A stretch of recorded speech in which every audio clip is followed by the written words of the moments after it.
Nah, daun sirih kayaknya tuh guys ya. Kalau mungkin kalau di tempat saya itu namanya nginang ya. Biasanya untuk nenek-nenek ya, orang-orang sudah tua itu yang nginang ya.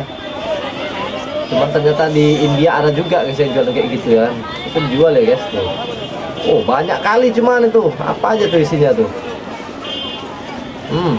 Full guys tuh.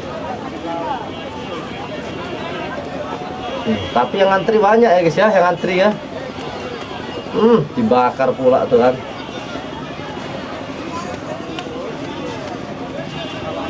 Wow, unik guys ya.